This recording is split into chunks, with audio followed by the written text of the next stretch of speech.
Hi, I'm John Moulis, and welcome to another in my series of videos about bullying in the Australian Public Service, in the Department of Finance, in the late 1970s and early to mid 1980s. Now, in these videos I've gone over my first year in the public service at Department of Finance. I mean, it was absolutely horrific. It was just terrible. The constant bullying, the constant harassment, the constant victimisation, the abuse, the threats of violence, even threats to kill me, were just ongoing day after day. And, as you would imagine, the cumulative effect of this, day after day, day in, day out, just not letting up, it just had a devastating effect on my psyche and my mental makeup. I mean, I was already disabled. I didn't know that I was disabled, that I was mentally disabled back then. I mean, I just thought I was normal. I mean, I thought everybody else was like that as well. I mean, my father used to scream at me that I was normal and that I had to go out and get a job. And this business about working was just so ingrained on everybody that the idea of not working was just abnormal. I mean, people who didn't work were dole-bludgers, but they were called dole-bludgers back then. And this ethos, this working class ethos of you had to work, was just so ingrained on everybody that the thought of not working, people just didn't think of it. But as I've said previously in these videos, there is ample evidence to suggest, and I know from more than 50 years, that a work situation was highly detrimental to me, that it just had devastating effects on me because of my situation. I mean, having to interact with other people on a non-sexual level outside of the family, I just couldn't do it. I just couldn't relate to people on that level. I mean, the people I did get along with were my family and relatives because, they had no choice. I mean, they were relatives of mine and I got along well with them. I liked them. But people outside the family, of course, they had no affinity to you or anything. You had nothing in common with them. And, and I took the idea, I didn't want to associate with these people. I didn't want to relate to these people. And in a work situation, you had to work alongside these people. I mean, I don't like associating with other people. I have no friends. I go to the gym. I do extensive gym work and swimming and that, and I see people there, and I sometimes, say hello to them. But as far as having to interact with them for long periods every day, day after day, I mean, it just creates tension with me. I just can't do it. And to force me into that situation of having to work alongside these people, and of course, I hated them, I didn't like them, I didn't like the situation, and they picked that up. I mean, they sensed that I was vulnerable. I mean, immediately they met me, they took an instant dislike to me, and they judged that I was vulnerable, that I was an easy stir, I was an easy target. And they just zeroed in on me, and it just made my mental situation a hell of a lot worse. I mean, I suffered bad depression, and of course back then, depression wasn't regarded as anything major either. I mean, people back then regarded depression in men as a sign of weakness, that, he's depressed, he's a little wuss, he's a little poofter. That sort of attitude. It wasn't until Jeff Kennett came along with Beyond Blue in, when was it? The 2000s, that people began taking depression seriously. That it causes suicide and all of these problems and as far as suicide was concerned, yes, I did feel suicidal for most of that year of 1978, but I never attempted suicide. I mean, I have attempted suicide, I think 3 times, but during that year, funnily enough, I didn't, because of sort of the fighting spirit that I had when I was being bullied and being picked on. I mean, one of my favourite songs and most inspirational songs that I listen to before I go to the gym or do heavy weights or swimming is Kamal's song, Stand Up and Fight. You know, stand up and fight right to the bitter end. That song, it's one of my all-time favourite songs, and I just adopted that philosophy, and so I was able to stave off the urge to commit suicide, because that was when I was really pushed over the edge. I mean, that happened at Department of Defence, which I've already told you about, because at Department of Defence, this whole business at finance was just turbocharged. It was just, but that first year at finance, and I've told you about, at Department of Defence, the complaints which were going in about me. There weren't any sort of formal complaints as such in that first year at Department of Finance. It was just mainly bullying, threats, victimisation, all that sort of thing in that office there, and in the other offices as well, in the accounting office. But just that whole pressure cooker atmosphere, that whole negative atmosphere of low morale, everything. What happened is that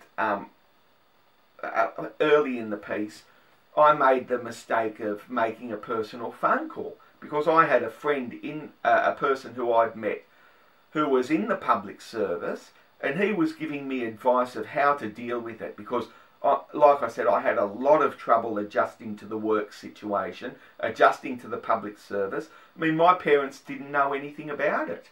I mean, I was the first person in the family who had worked in the public service.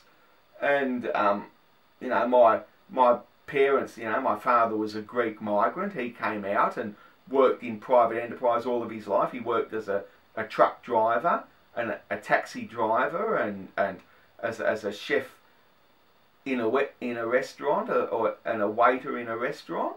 I mean, my mother, she was a child of Greek migrants. She lived in a country town in New South Wales, Taree, and she grew up in a cafe, in a restaurant in Taree, and she was there working in the kitchen and working behind the counter and working all of her life.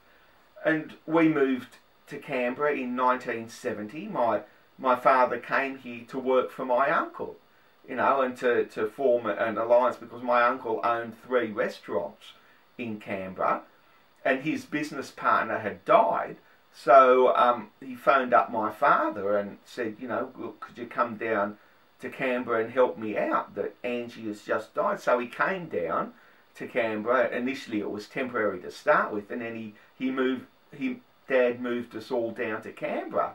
So we were in the unique situation of being transferred to Canberra, moving to Canberra for private enterprise, you know, working in private enterprise to satisfy the needs of public servants, you know, working in a restaurant to feed public servants. You know, I mean, back then Canberra was really the company town. I think it was something like 78% of people in Canberra worked in the public service, and the people who didn't work in the public service were there to serve public servants. That was the setup in Canberra. And, you know, and when I left school, you know, I was told I had to work, and I knew that the public service was the dominant employer in Canberra, and that they had unskilled positions in the public service, CAs. I did the test, and like I said in the first video in this series, I was called up within a week of doing the test, and I went into the public service. I mean, I also did the clerk's test as well for 3rd Division entry. I mean, you were sent a telegram offering you employment, and, you know, during that whole period I was at the first few years I was at Department of Finance, I kept waiting for that telegram to come offering me a job as a clerk in 3rd Division Public Service, and the telegram never came. But, you know, getting back to that situation in 1978, my phone was taken off me, as I told you before, and I was trying to get out of the place, and so someone phoned up earlier, and I wasn't in the office. I was in the library, I think. I don't know. I'd stepped out of the office to try and get a bit of respite from all of the abuse, you know, because I just couldn't stand it non-stop for 8 hours a day there. So occasionally I took 10-minute breaks up to the library to read the newspapers and that. And I came back and I had to use this phone right in the middle of the office. And the phone rang when I got back, and Albert answered, you know, because Albert said that he had to answer the phone to make sure, to vet the calls. And they said, you know, we're having an interview. And I was on the phone to this person, and the whole office stopped working and were just listening to every word I was saying on the phone. And I said, I'm sorry, I couldn't take the call before something suddenly came up. And the whole office erupted in laughter and screaming when I said that. And the person on the other end of the phone said, look, is everything all right there? And I said, oh, look, I'm sorry for that. There's just a little bit of bat chat and static. And they all started laughing again. I mean, that was the atmosphere there. I couldn't even take a phone call without this ridicule, this abuse, this garbage all the time. And the other thing too was that business about the perceived homosexuality business that I was talking about. A situation had arisen where they were there, Gary and Albert and all the rest of them were there giggling whenever I said anything, and they would always put some smutty innuendo onto it and start getting, you know, real schoolboy stuff, which I thought I'd left behind at Melrose High School, you know, 3 or 4 years earlier, but there it was back again in the workplace, and I never thought I'd have to encounter that sort of thing as a mature worker, as a worker over 18 in the public service, in a workplace situation. But there it was, over there giggling and carrying on and everything, and I had to censor everything I said before I said it. For example, if I said, you know, if I used the word hard, you know, that would set them off in a giggling frenzy, giggle, giggle, and I had to substitute the word difficult for hard. I mean, that sort of thing. And as I said in the last video, I mean, I was transferred out of there. I was taken off higher duties and put in office services, in management services, and I just couldn't adjust. It took me months to try and readjust after that period, that 1 year period there in the accounting office. It was, and you know, the people from mental health have told me that I was suffering of post-traumatic stress disorder, that the same thing, shell shock, that the soldiers suffered when they came back from Vietnam. You just get nightmares about it, and I used to get nightmares about it for years after that I was back in that office with the reconciliation section, working at Department of Finance, and just having to put up with that. And I'd wake up in a cold sweat all the time, and I'd be there at nights not being able to get to sleep, just thinking about what had happened at the Department of Finance in that first year at Department of Finance. Oh, look, it was just awful. And I hear these right-wing think tanks talking about people on the disability support pension, saying that we should get people off the disability support pension and back into the workforce because work is the most healthiest thing for the disabled. I mean, come on. Well, for me it's not. Anyway, I don't know about other disabled people. They might be able to work in a work type situation, but I can't. You know, work causes me really bad psychiatric problems. I mean, you don't have to have a degree in psychology to know that somebody on the autism spectrum like me can't work in that situation. You know, how can you work in that situation? And the fact that nobody picked that up, nobody picked up the problems that I was having, the disability, that sort of thing. They just let that situation continue on. And the director knew the bad effect it was having on me, the deputy director, and they did nothing about it. They thought it was a joke. I mean, they thought, you know, like I said, I complained to them. I went to them about the victimisation and the bullying and that. And they were there defending the senior officers because they were senior to me. Because they were clerks and I was a CA. And, you know, and I was considered to be an idiot, you know, complaining about a non-existent situation, you know, like I said, water off a duck's back, you know, and the deputy director saying, oh, look, you're going to have to put up with this. This is the workforce. You know, you're not at home with mummy anymore.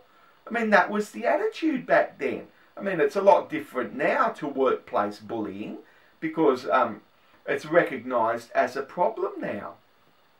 But anyway, moving on, that year of 1979 was significant because it ushered in a whole lot of different changes. I mean, you know, I looked like a bit of a wuss in 1979, and if I can find the photos of me in 1978 rather, I'll put up a couple of those photos of me in 1978. And I did look like a wuss. I did have this really puffy look about me. But everybody else did as well. I mean, that was the 1970s. I mean, it was Saturday Night Fever, disco era, all of that. It was a very camp era. I mean, people looked like that. That's how people looked. And in 1979, I resolved that I was going to change, that I figured out that part of the reason why I had to put up with all of that BS in the accounting office was the way I looked and the way I acted. So I brought in changes. I mean, during that year of 1979, I started in the gym doing weights, doing bodybuilding and muscle building with the aim of building myself up so that I'd have a more manly look about me. I cut my hair short, not too short, by the way, because, you know, as my look now where I've completely shaved my head. Back then, the only people who completely shaved their head were skinheads. I mean, that whole right-wing skinhead movement, neo-Nazi movement, was very strong in the 1970s and the early 1980s. And if you shaved your head, people immediately identified you as a neo-Nazi. So I cut my hair shorter, you know, as short as I could get away with. And I went to the gym and started bodybuilding, and, you know, I've been doing it now for 35 years. I mean, you know, I'm still in great shape. I mean, look at my other videos on my channel where I talk about fitness and bodybuilding. But I did change things to try and overcome that problem that I had of being seen as being vulnerable. And it didn't really work. I mean, it made me a lot more aggressive, and you know, the antisocial problem, well, I didn't see it as a problem. I just consider it natural for me. But I just became hostile towards everybody there, partly as a result of the bodybuilding and the supplements that I was taking and all that sort of thing. But you know, like I said, that was me. That was my personality. I mean, they forced me into the workplace. I had to work, and that was it. But anyway, this is about to run out now. God. So goodbye again from